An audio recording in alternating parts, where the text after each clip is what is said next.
छोटी छोटी बातें बच्चों को आप बताते हैं, चाची ने एक कहा, तेरी ताई ने एक कहा, तेरी दादी ने एक कहा, थोती सी बातें।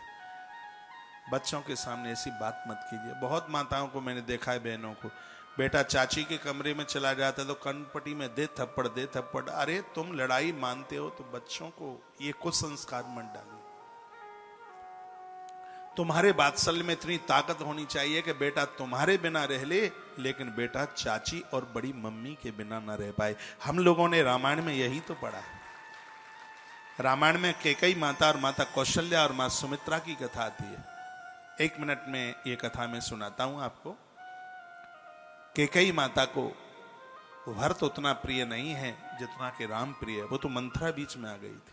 मंथरा जैसे लोगों से सावधान रहिए जो तुम्हारे परिवार को उजाड़ने में लगे। बूढ़ी सास मां को चुगली ये स्त्रियां करती हैं, बहू को ये चुगली करती हैं, और आपको उसमें इतना आनंद आता है कि जितना टेस्ट आपको कॉफी और चाय में भी नहीं मिलता, इन बुराइयों को सुनने में आपको इतना टेस्ट मिलता है। ऐसे लोग मंथरा की तरह है, इनसे अपने आप को बचाइए, नहीं तो घर तबाह हो जाएगा, किसी काम का नहीं रहेगा। ऐसे लोगों से सावधान रहिए। माता कौशल्या को देखिए, वो अपने प्रभु बेटा राम से भी ज्यादा स्नेह प्रेम है वह अपने पुत्र भरत को करती है मां कौशल्या। इसलिए तो कौशल्या है।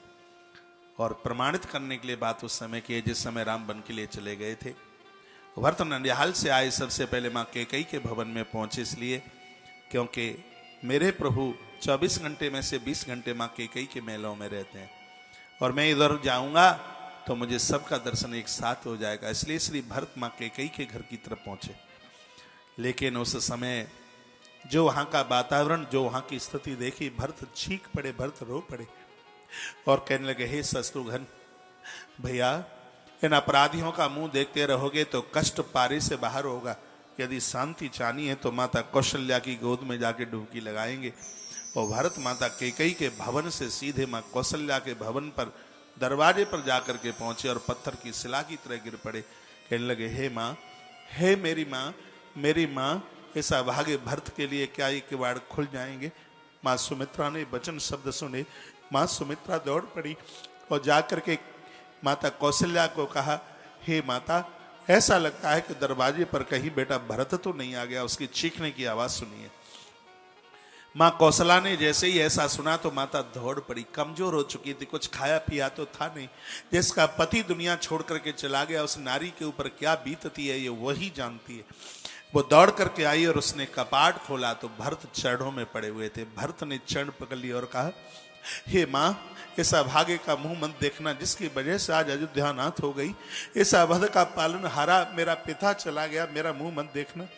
हे मां, मेरी वजह से मेरे निर्दोष भैया प्रभु श्री राम बन बन के हो गए, मेरा मुंह मत देखना। हे मां, मेरी वजह से मेरी माता जानकी जंगल को चली गई, मेरा मुंह मत देखना। हे मां, मेरी वजह से मेरी मां कौशल्या की मांग का सिंदूर उड़ गया। हे मां, मुझे ऐसे अभागे का मुंह मत देखना। माता ने जबरदस्ती से भरत को खड़ा किया और मां उसके आंसू पोंछने लगी। उस समय माता कौशल्या ने एक बात कही और कहा, बेटा अवध अनाथ हो गया है, बिल्कुल सही है। राम वन के लिए चला गया, यह भी सही है। मुझसे धैर्य बंधता नहीं है। मेरी सुकोमल सी बेटी से भी बढ़कर के मेरी जानकी वन के लिए चली गई है। मेरा लाडला लक्ष्मण भी नहीं है यहाँ और वो भी वन के लिए चला गया।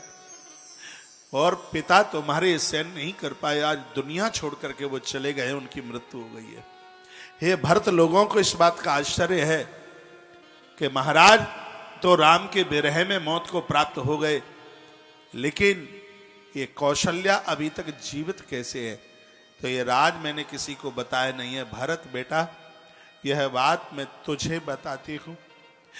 राम को मैंने अपनी कोख से जन्म भरत जरूर दिया है, लेकिन मैं इस वंश की सौगंध खा करके कहती हूं, मैंने राम से ज्यादा लाड़ हमेशा हमेशा अपने पुत्र भरत को किया है। बेटा, तेरा लालन पालन मैंने किया। तू अपने ननिहाल में था, मैंने कितनी चिट्ठियां तेरे लिए लिखी हैं। भरत तेरे बिना रहा नहीं जाता, तू कब आवेगा? हे बेटा भरत, मैं आज तक जीवित हूं, ये इस बात का राज है। वनवास राम का हुआ है, मेरे हृदय का टुकड़ा भरत मेरे पास है। इसलिए मैं जीवित हूं। यदि राम की जगह मेरे पुत्र भरत का वनवास हो गया होता तो ये कौशल्या सहन नहीं कर पाती, तो महाराज की तरह वो भी मौत को प्राप्त हो जाती। ये जीवन था प्राचीन भारत का। अपनों से आपने स्नेह प्रेम किया तो कौन सी बड़ी बात हो गई है। चूल्हा चौका भले अलग हो गया, तुम घर से दूर चले गए, तुम्हारा पति धन कमाने के लिए, पैसा कमाने के लिए दूर गया है, हृदय से देवरानी को एक बेटी की तरह, जेठानी को मां की तरह उसको आदर दीजिए, देवरानी को लाड़ दीजिए। देवरानी बेटी नहीं, बेटी से ज्यादा होती है। जेठानी मां नहीं, मां से ज्यादा होती है। और जब जिनकी भावना ऐसी होती है वही नारियां ध्रुव जैसी संतान को जन्म देती है। वो कभी अपनी देवरानी और जेठानी की बुराई अपने बच्चों से नहीं करती। कथा तो पोथन्ना है, बड़ी किताब, जीवन भर बोलते रहो, सब्जेक्ट पूरा नहीं होगा।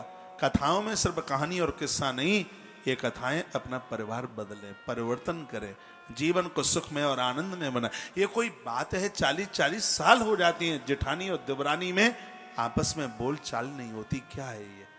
2.5 दिन की जिंदगी, फिर अंधेरी रात, यहां तो मिलजुल करके रह लो।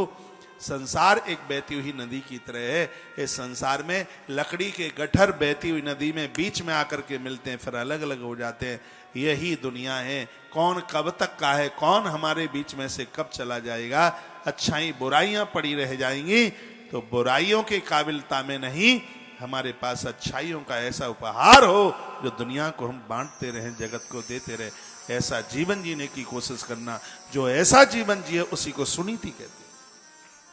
और दुर्भाग्य की तो बात तब है जब इन माताओं में आपस में बोलचाल नहीं होती, तो वो अपने पति के ऊपर जोर देती है, मैं अपने पियर चली जाऊंगी।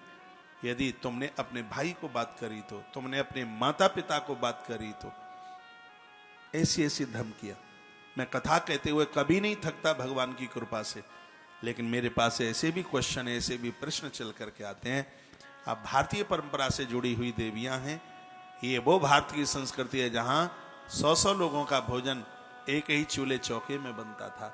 जीवन में धन, पैसा, रुपया ये तो सब आता रहेगा, जाता रहेगा। सच मानिए, जो जेठानी और देवरानी का लाड़ है, जो स्नेह है, वो नहीं मिलेगा। भाई भाई का जो प्रेम है वो नहीं मिलेगा। मैंने बहुत बार कहा है, 500 वर्ष की तरक्की कुछ ही समय हाथ में आ जाती है जब भाई भाई में संगठन होता है। ये धरती पर इससे बड़ी ताकत नहीं है कोई। गांधारी के 100 फैल हो जाते हैं उनके सामने, जहां 5 भाइयों में अपने आप में इतना स्नेह है, प्रेम है। एक थाली में खाते हैं, एक साथ चलते हैं, एक साथ बोलते हैं, एक साथ सोते हैं।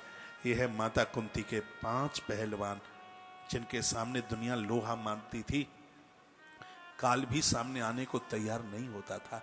पितामह भीष्म को जीतना कोई साधारण बात नहीं थी। पितामह भीष्म को वो वरदान था जिनके पिता शांतनु ने कहा था, मैंने तप किया है तो मैं इच्छा मृत्यु का वरदान देता हूं। जब तक तू नहीं चाहेगा तब तक मौत तुझे छू नहीं सकती, स्पर्श नहीं कर सकती। लेकिन पितामह भीष्म को मारने वाला अर्जुन नहीं है। पितामह भीष्म को बाणों की सैया पर सुलाने वाला ये भाई और भाई का संग, इससे बड़ी ताकत नहीं है धरती पर।